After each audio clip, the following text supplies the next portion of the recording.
Well, the hype train is a very powerful thing. You might miss it, or you might be on board it. Either way, you cannot deny that some crazy hype has been going around lately. And this is kind of the latest addition to that one. I mean, heck, we had like the Volcanic chain.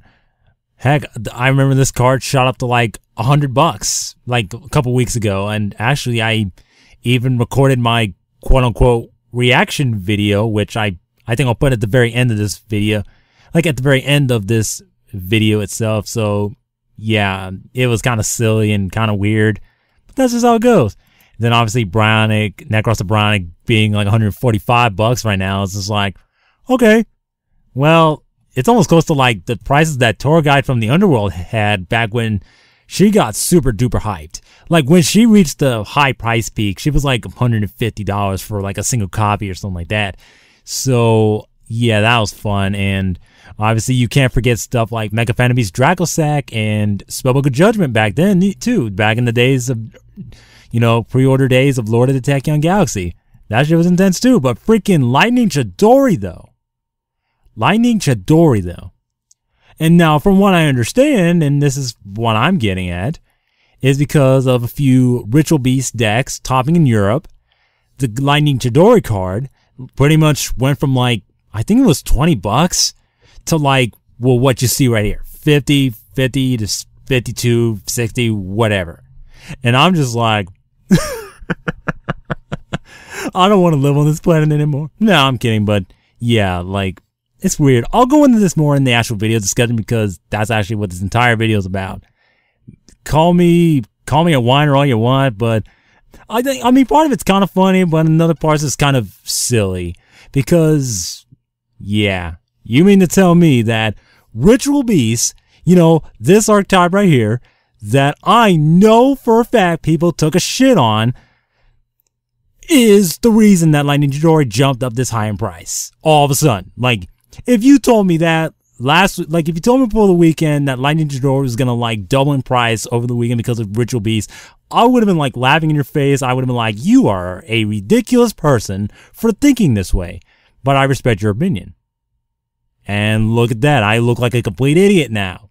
Yay! Well, that's if I made that kind of bet or something like that, but you get the idea. This is crazy shit. I'm gonna talk about it. And yeah, let's do it.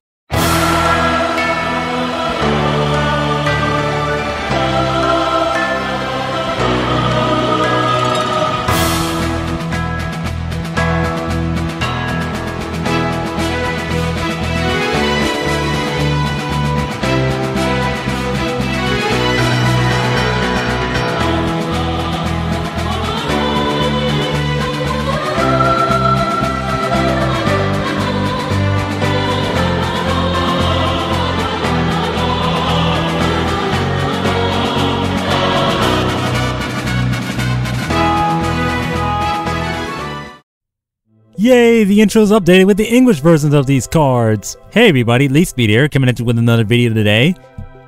And yeah, as you probably would have expected from the introduction and the title, we're going to be talking about Ritual Beasts. And yeah, just the hype it seems to have for some reason. Now, I'm not saying it's not justified at all. In fact, I was pretty excited as well. Like, you know, I watched the Dueling Network video that Mega Capital G posted where it was Ritual Beast against Cleafor, and it was really fun to see Ritual Beast put in work. And you know, when I learned that a few people were topping in Europe regionals with Ritual Beast, I was like, whoa, what the heck? I was legitimately surprised. Not because I don't think the deck is good, on the contrary. In fact, I made it perfectly clear that I think the archetype is good. It has potential, and I think I also pointed out that it might need a little bit more support. And you know, in fact, in one of my previous videos talking about Ritual Beast, I actually asked my subscribers, you know, like, well, what do you think they would need, you know, as far as support cards? You know, some people think, you know, a tamer that would work like Torgat. I'd be like, I don't think they're gonna, but it'd be interesting. I don't know how much more broken would make the deck, but it would help. Maybe it would help the consistency a little bit, just a little bit. I mean, I don't know.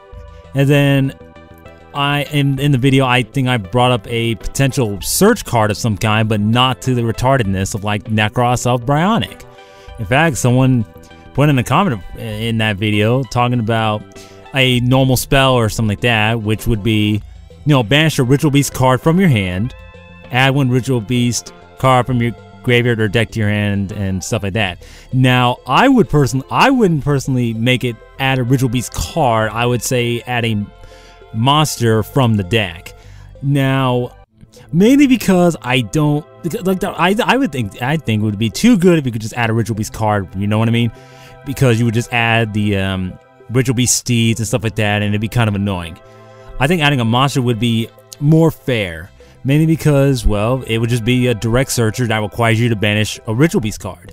But that wouldn't be necessarily super broken or anything. I mean, maybe you could banish Kanahawk from your hand to search out your Wen, and Wen can bring back Kanahawk. I mean, that'd be pretty cute. It would help. It would get rid of a combo piece that maybe you don't need at the time and get you one you do need. Maybe it also helps you open the Elder Kanahawk play easier. I don't know. Like, it wouldn't be necessarily overpowered because, I mean, look at freaking Nekroz. They have a bunch of searchers, but the boss monsters are huge and they're really powerful. Heck, even Gungnir has a pretty decent effect on the field. So, when you look at, like, Ritual Beasts in comparison, I mean, I don't think the new support would make them, like, super broken. It would just make them, just a little bit more consistent. Just a little bit. It wouldn't be, like, super OP or nothing, but it would be good. Now, the hype that this archetype seems to have, well, more so on specific cards because of them, I don't know. It's kind of weird to me. Now, Ritual Beast had a few tops in some European regionals. In Germany, there was a regional where two friends got first and second place with Ritual Beast, and then there was another in Greece that, again, a pair of friends, and seriously, that seems to be a recurring trend around there, that got third and seventh place with Ritual Beast, and I was just like, what the heck's going on? Like, what happened? Like, I remember everyone was talking about, Nekroz dominating everybody, and maybe Yosenju would be kind of in there somewhere, and Spiritual Beast wouldn't do anything at all.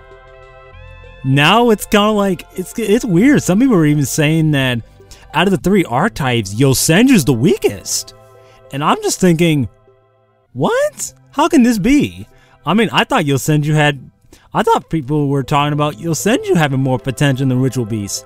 Now, don't get me wrong. I think all three archetypes are obviously very good. I just think that, like, I was talking about how Ritual Beast felt like they were getting the short end of the stick as far as, like, direct support cards.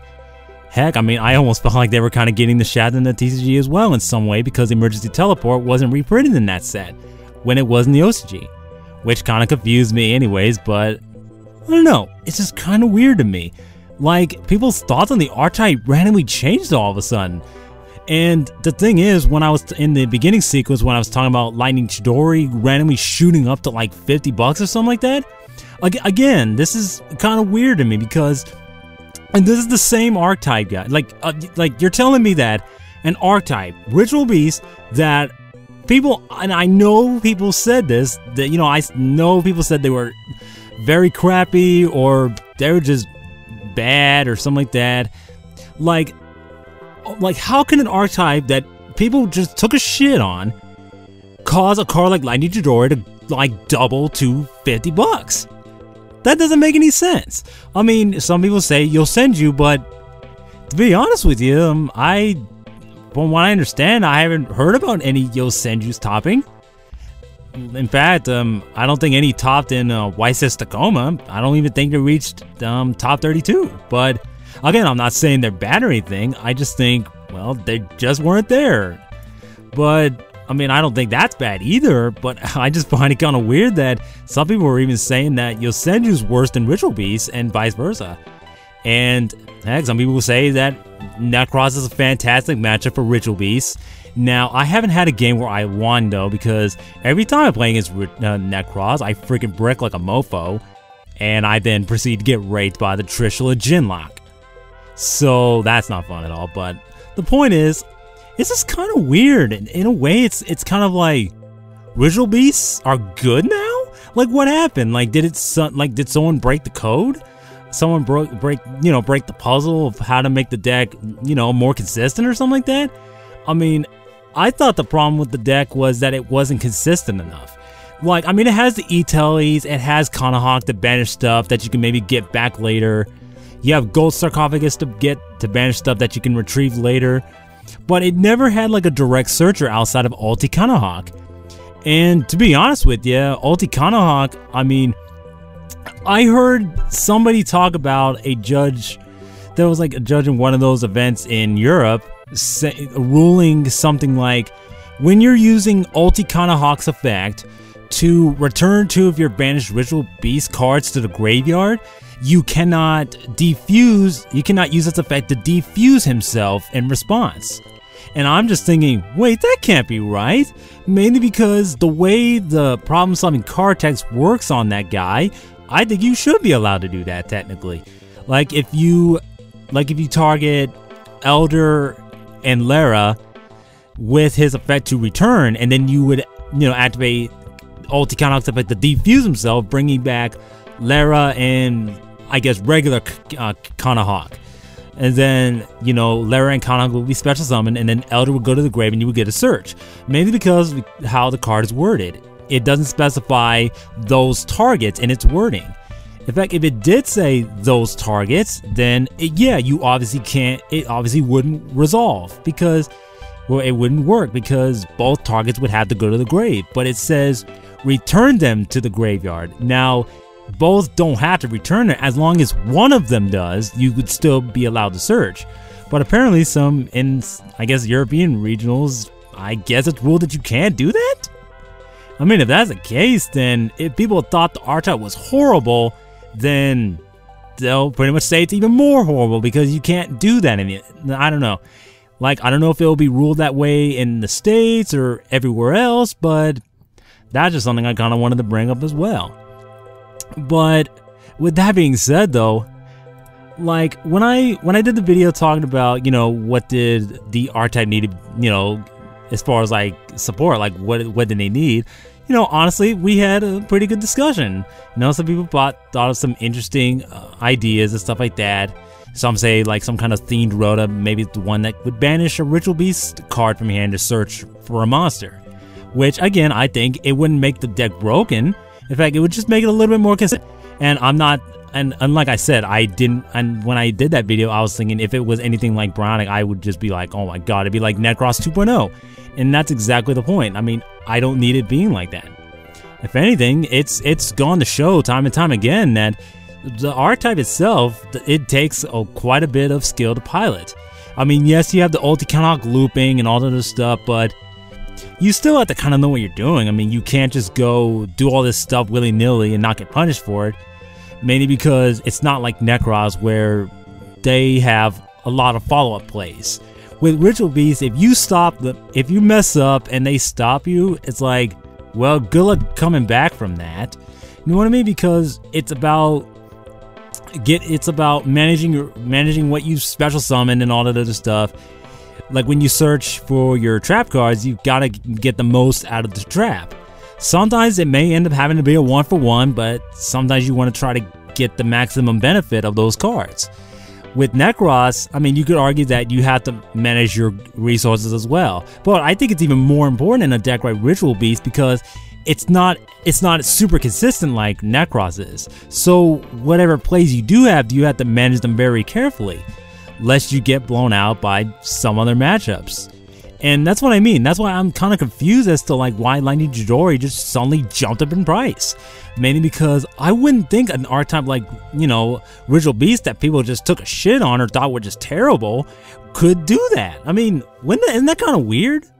But yeah, I mean, with, like Nekroz or Brownic, okay, well, it went up in price because there was a lot of hype for Nekroz. And heck, YuseiTheSynchroHero, like most of the top 32 was Nekroz, wasn't it? So I could kind of see why all their stuff would probably go up in price because, heck, a lot of them were dominating. There were like 6 Cleaford or something like that, and then maybe like, what was it? I forget. There was like 6 or 4 of like Burning Abyss and Klee in the top 32. something like that. There weren't as many. So at that point, I'm just thinking, wow, Nekroz are really doing well right now. And I know some people were like, well, you say that Ritual Beasts are topping in Europe, but it's Europe. And I say, well, I'm not saying that, topping in Europe is like the pinnacle of what the deck can do. No, in fact, I think the archetype has potential to go places, especially when we have very solid players piloting the deck. I was just personally thinking they might need slightly more support, just to make them a little bit more consistent, but not super broken as well. You know what I mean? Like, at that point, I was just kind of thinking, yeah, it's nice that they top and stuff like that, but I wonder, can they keep this up without new support cards? Or will it fall by the wayside and be all nothing but hype?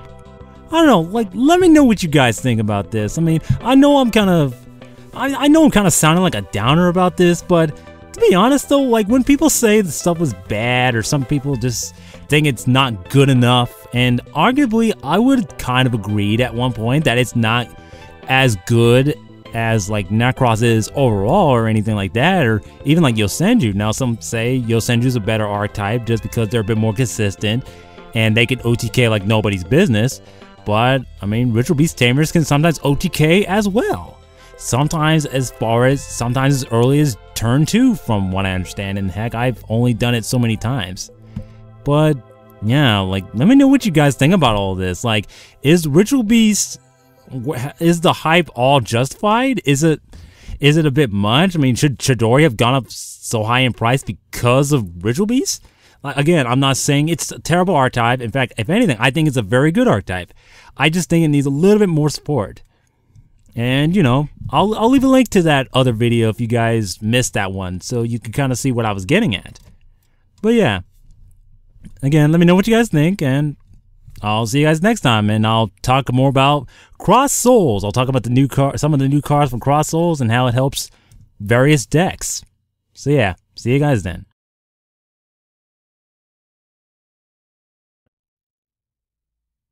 Lavalval Chain. $140 for a dual terminal 7 ultra rare. And the Hidden Arsenal 7 Knight of Stars variant's going from $98 to $150. Damn, that's a lot of glimmer and a high price for cardboard. But why is it so?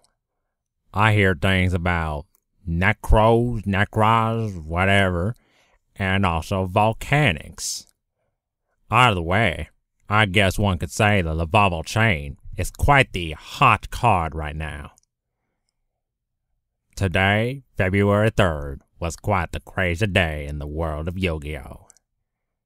Some people talk about Volcanics getting a new card or something like that, and with the help of this new card, it would aid them in competitive play. But to me, I just think they look kind of silly. But either way, it was a crazy time in Yu-Gi-Oh! And it just goes to show that card prices can always fluctuate up and down, regardless of rhyme or reason. And this is no different.